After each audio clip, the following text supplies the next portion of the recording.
Union verification ఎన్నికల్లో సిఐటియును ఘన విజయంగా గెలిపించారు. గెలిపించినటువంటి కార్మిక సోదరులందరికీ ముందుగా నా తరఫున సిఐటియు జిల్లా కమిటీ తరఫున నమస్కారాలు.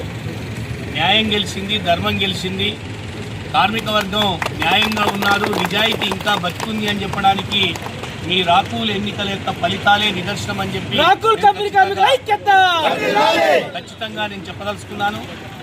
ఏ న్యాయం కోసమైతే కొంతమంది కార్మికులు ఆలోచించి మా దగ్గరికి వచ్చి సిఐటియు సంఘం ద్వారా మాత్రమే న్యాయం జరుగుతుందని చెప్పి మాలో ఒకరిగా ఉండాలని చెప్పి సిఐటియు కుటుంబంలోకి వచ్చారో నేను వారికి అందరికి కూడా ప్రత్యేకంగా నేను నమస్కారాలు, ధన్యవాదాలు తెలియజేస్తా ఉన్నాను.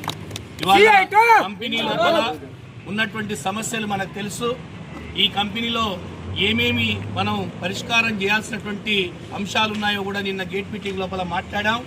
మరి మాట్లాడినటువంటి ఇచ్చినటువంటి ప్రతి హామీని కూడా నిలబెట్టుకోవడం కోసం మీ నమ్మకాన్ని వమ్ము చేయకుండా మీరు ఏ నమ్మకంతోనైతే ఇవాళ సిఐటియుకు ఒక భారీ విజయాన్ని, బహుశా భారతదేశం లోపల ఇది చిన్న సంఖ్య కావచ్చు, కానీ ఒక కంపెనీ లోపల పోటీ చేస్తే ఆ పోటీ చేసినటువంటి సంఘానికి, ప్రత్యర్థి సంఘానికి కనీసం 7 మంది సభ్యులు ఉండాలి. కానీ ఆ సభ్యత్వాన్ని కూడా ఇలా లేకుండా కేవలం 3 అంటే 3 ఓట్లు మాత్రమే ఇచ్చినటువంటి ఏకైక కంపెనీ కార్మికులు మన రాకూల్ సెయింట్ గోబెల్ కార్మికులు. అందుకే సిఐటియు సంఘం మిమ్మల్ని మర్చిపోదు, మిమ్మల్ని మేము హక్కున పెట్టుకుంటాం. ఇలా ఒకరికిద్దరం నాయకులం ఈ కంపెనీకి సంబంధించినటువంటి కార్మిక వర్గానికి అండగా నిలబడతాం. మనం ఈ కంపెనీ లోపల ఒక మంచి వేతన ఒప్పందాన్ని సాధించుకోవాలి, మంచి రిటైర్మెంట్ బెనిఫిట్లు సాధించుకోవాలి, మన సంఖ్యను పెంచుకోవాలి. ఈ 3 సమస్యల్ని రేపు రాబోయేటువంటి వేతన ఒప్పందం సందర్భంగా పరిష్కారం చేసుకోవాల్సినటువంటి బాధ్యత మనందరి మీద కూడా ఉంది.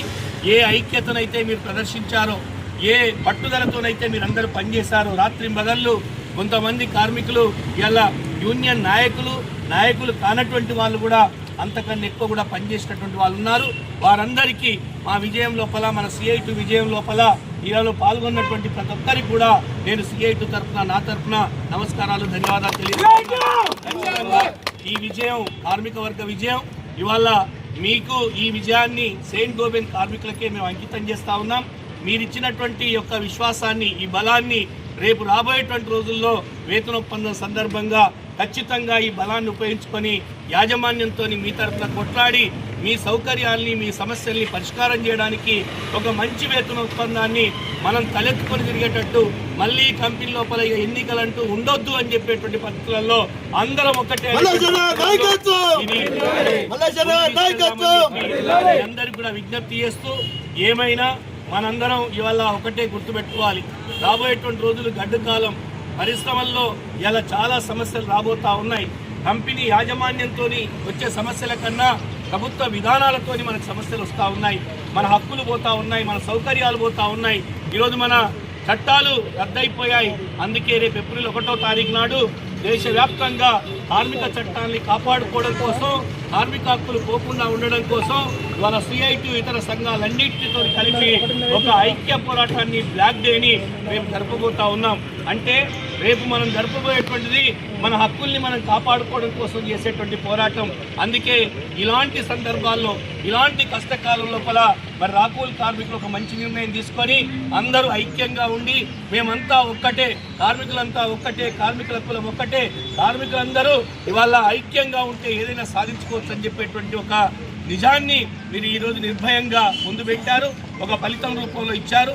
తప్పకుండా మీ నమ్మకాన్ని వమ్ము చేయకుండా రేపు రాబోయేటువంటి రోజుల్లో మేము ఈ సందర్భంగా ఇచ్చినటువంటి హామీలన్నింటినీ కూడా నెరవేర్చడానికి మీ అందరి సహాయ సహకారంతో, ఈరోజు మీ చుట్టూ ఉన్నటువంటి కార్మిక సంఘాల సహకారంతో తప్పకుండా వాటిని నెరవేర్చడానికి మా ఛాయశక్తులా మేము కృషి చేస్తామని చెప్పి ఈ సందర్భంగా తెలియజేస్తూ, మరి మళ్ళీ మనం తొందరనే ఒక వారం రోజుల్లోపే కూర్చొని మాట్లాడుకొని మన నాయకత్వాన్ని కూడా ఎంపిక చేసుకొని యాజమాన్యంతో మనం ఒక జాయింట్ మీటింగ్ కూడా తీసుకోవాల్సిన అవసరం ఉంది.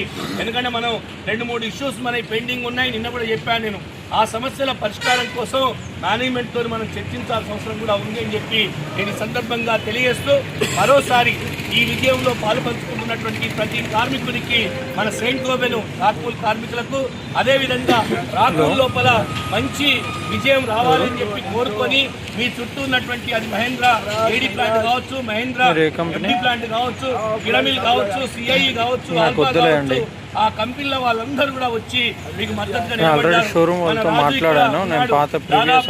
60-70 కిలోమీటర్లు దూరం నుంచి పాషమైలారం నుంచి కిర్బీ కంపెనీ నుంచి ఇక్కడ దాకా వచ్చారు. అంటే సెయింట్ గోబెన్లో కార్మిక వర్గం ఏ విధమైనటువంటి తీర్పు ఇస్తారు అని చెప్పి అందరూ ఎదురు చూశారు.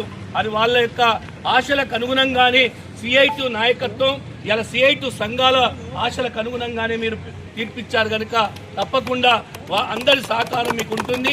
ఇలా ఈ యూనియన్ను మనం బలోపేతం చేసుకోవడానికి ఇప్పటిదాకా ఉన్నటువంటి నాయకులు, అదేవిధంగా కార్మిక వర్గం అందరి సహకారం కూడా తీసుకొని ఒక మంచి విజయాన్ని మనం రాబోయే రోజులలో, మనకి ఇది కంపెనీలో గెలిచాం, ఇలా యూనియన్గా గెలిచాం, కానీ రేపు అగ్రిమెంట్ బాగా చేసి ఇంతకన్నా పెద్ద సెలబ్రేషన్ మనం చేసుకుందామని చెప్పి మీ అందరు కూడా కోరుతూ, ఇక్కడికి రానటువంటి మన సోదరులకు కూడా పేరు పేరున ధన్యవాదాలు తెలియజేస్తూ సెలవు. Thank you commission.